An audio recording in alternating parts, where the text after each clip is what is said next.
তো মানে এই সমাবেশটা নিয়ে তিনখানা সমাবেশ হচ্ছে। একটু আগে জাঙ্গিপাড়ায় সমাবেশ হয়েছে। চন্দননগর শহরে সকালবেলা সমাবেশ হয়েছে।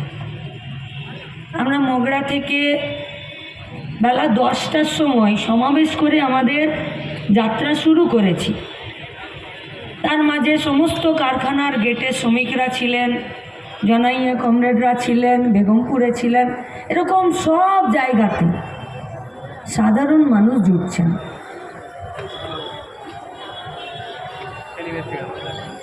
এখানে আজানের ব্যাপার নাই তো? ছেলেরা আসছেন তো।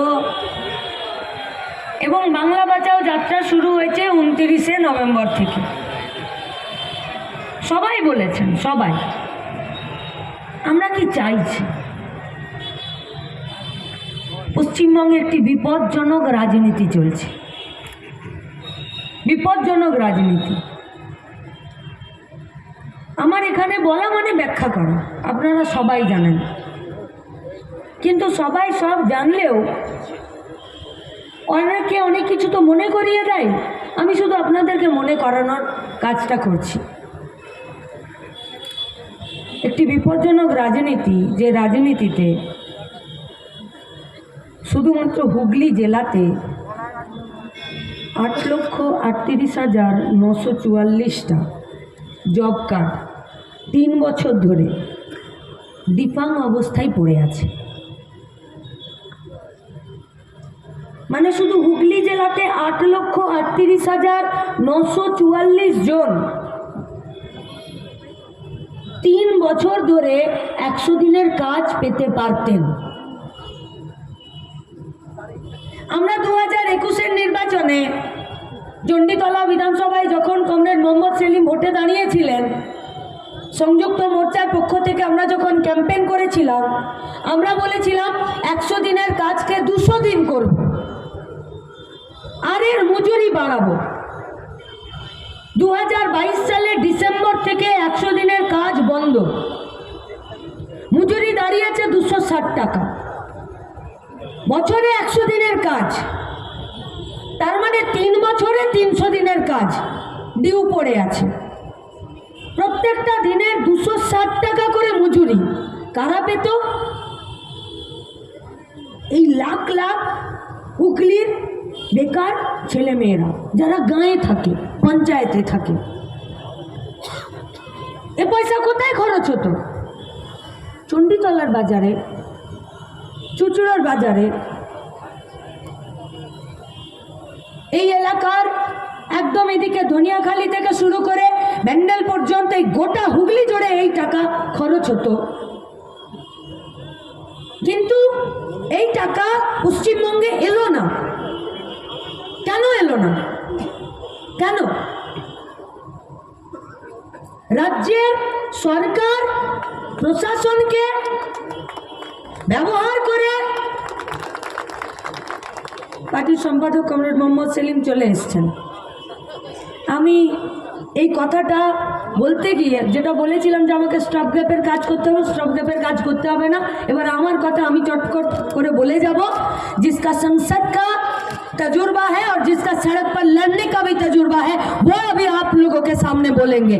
पार्लियामेंटेर भेतरेও চোরকে চোর বলার হিম্মত রাখে আর রাস্তায় দাঁড়িয়েও ভোটে বুথ এজেন্ট, ভুয়ো বুথ এজেন্টদের ঘেঁটি ধরে বার করে দিতে পারে সেই নেতা আছে মঞ্চে, তারাই বলবে তাদের অভিজ্ঞতা।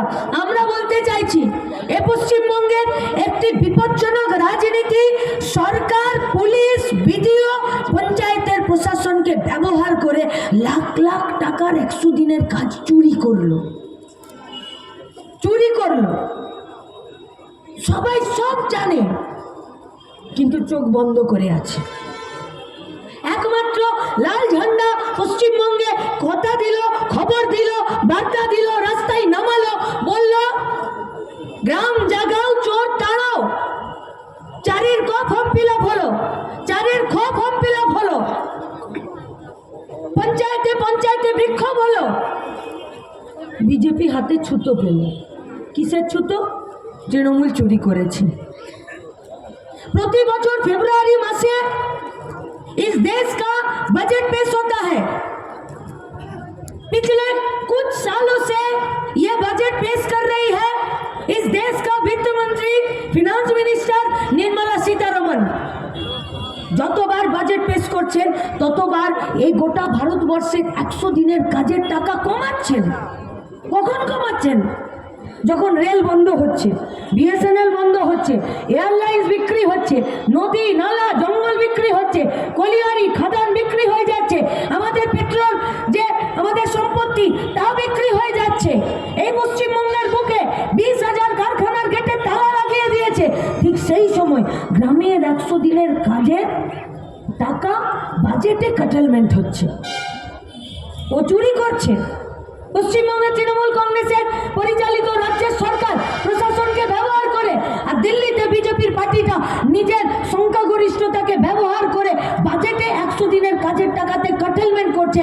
এই টাকা আর 100 দিনের কাজে ব্যবহার হবে না। আমি কেন এত কথা বলছি? লাল ঝান্ডার নেতৃত্বে 61টা এমপি দিয়ে ফার্স্ট ইউপিএ গভর্নমেন্টে 100 দিনের কাজকে গ্যারেন্টি অ্যাক্ট যোজনাতে আমরা ঢোকাতে পেরেছিলাম। কি হয় এতে? आपको वोट देने का अधिकार है। आप अगर टैक्स नहीं देंगे सरकार को तो सरकार আপনাকে আপনার বিরুদ্ধে लीगली व्यवस्था নেবে।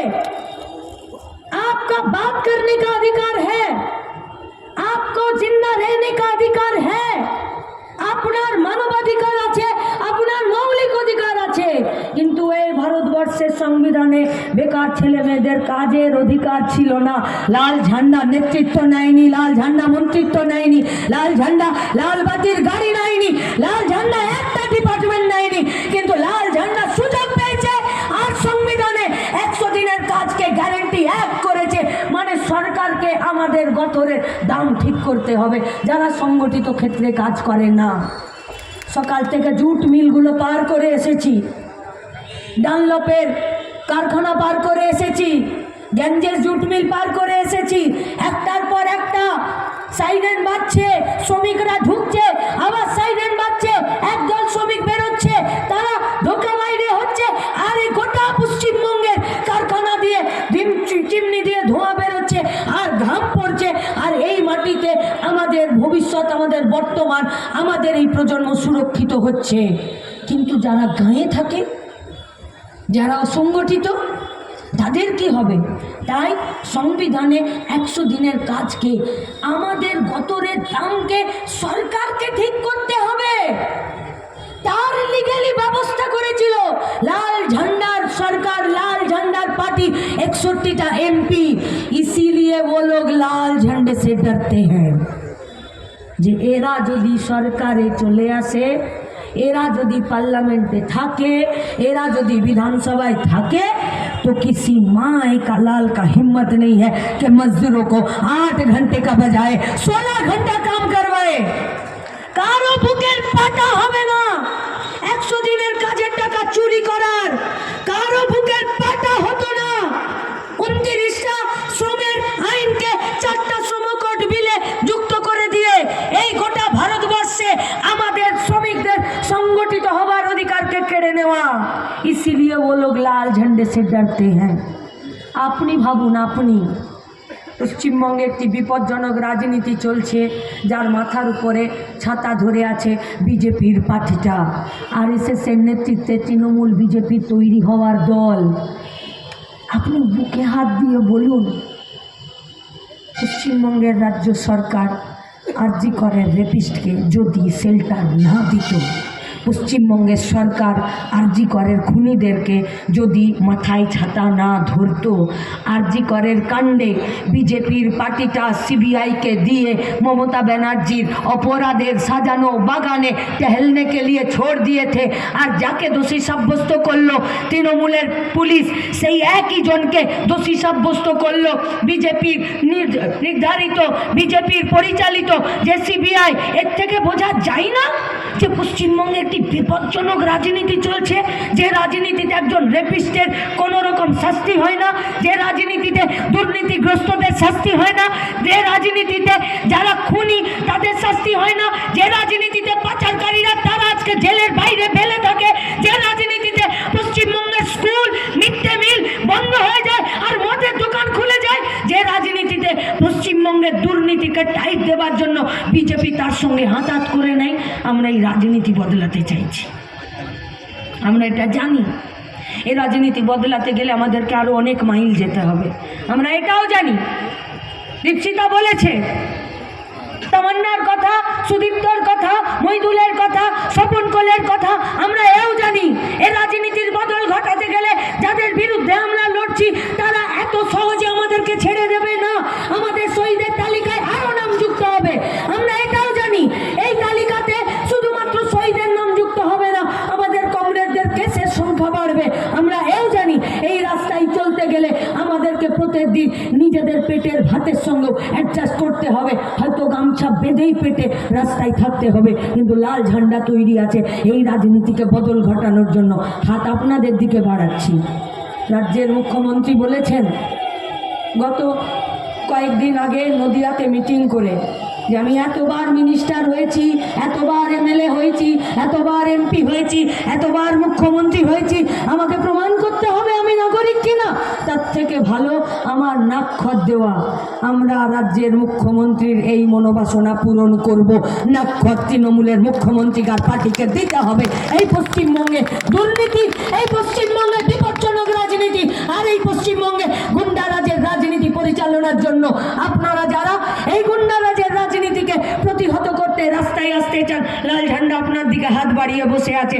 আপনাদের সবাইকে রাস্তায় থাকার আবেদন জানিয়ে আমি আমার কথা শেষ করছি। ইনকালাব জিন্দাবাদ, লাল ঝান্ডা জিন্দাবাদ।